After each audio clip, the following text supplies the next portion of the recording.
তারপরে এটাই বুঝলেন না মব করতেছে কারা, যেখানে ধর্ষক নিজে স্বীকারোক্তি দিয়েছে নিজের মুখে সজ্ঞানে আমি ধর্ষণ করছি, সেখানে তদন্ত করতে 7 দিন সময় কেন? মানলাম আইনি জটিলতা থাকতে পারে, কিন্তু যেখানে নিষ্পাপ শিশুটি নেই আমাদের মাঝে, সেখানে আইনি জটিলতার মায়ের যদি খানকির পোলারা মব করতেছিস তোরা। আর এদের কারণে যেখানে কিসের তদন্ত, কোনো তদন্ত হবে না, সোজা স্বীকার করছে ওরে, সোজা ডিরেক্ট শাস্তি। যেখানে নিজের মুখে স্বীকার করছে সে ধর্ষণ করে খুন করছে, নিষ্পাপ শিশু 7 বছর বয়স, তাকে ধর্ষণ করে দেহ থেকে মাথা আলাদা করে ফেলেছে। খানকির পোলারা বলতেছে তদন্ত করতে নাকি 7 দিন সময় লাগবে।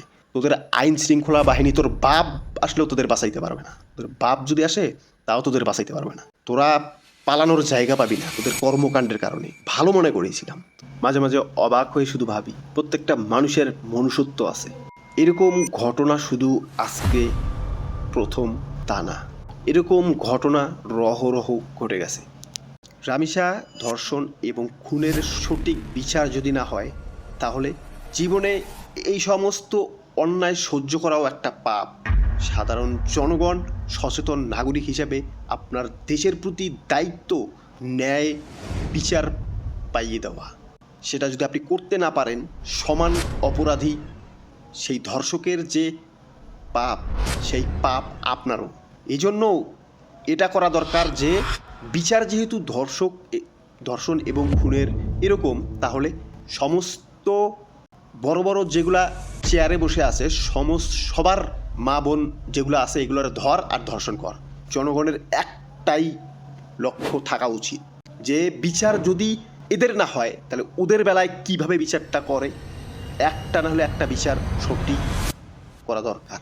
যদি যেখানে নিজের মুখে স্বীকার করার পরও তাদের তদন্ত করতে 7 দিন সময় লাগে, তখন তার মেয়ে, তার বোন, তার বউ, তার বাচ্চা, তার ওগুলার ধরার ধর্ষণ করে একটা জায়গায় ডেট কর।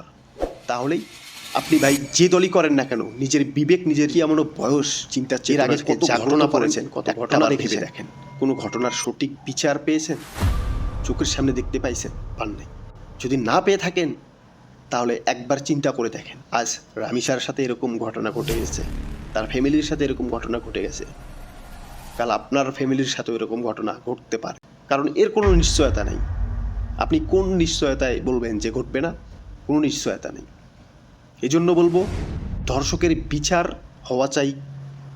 একটাবার শুধুমাত্র কোরআনের আইন অনুযায়ী ধর্ষকের বিচার হবে, পরবর্তীতে ধর্ষণ এমনি বন্ধ হয়ে যাবে। কোরআনের আইনে ধর্ষকের বিচার কারা কারা চান আপনারা কমেন্টে লিখে যাবেন এবং এই ভিডিওটা সর্বোচ্চ শেয়ার করবেন। আমরা বাংলার মাটিতে আর কোনো শিশু ধর্ষণ এবং শিশু খুন দেখতে চাই না।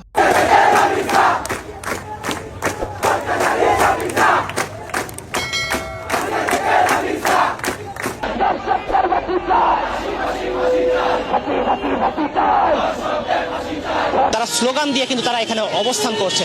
তাদের দাবি তারা দ্রুত রামিসা হত্যার বিচার চাই, কারণ হচ্ছে এই ধরনের হত্যাকাণ্ড, এই ধরনের পাশবিক ধর্ষণের পর হত্যাকাণ্ড, এই ধরনের ঘটনা যদি দ্রুত বিচার না হয় তাহলে এই ধরনের ঘটনা সারা দেশ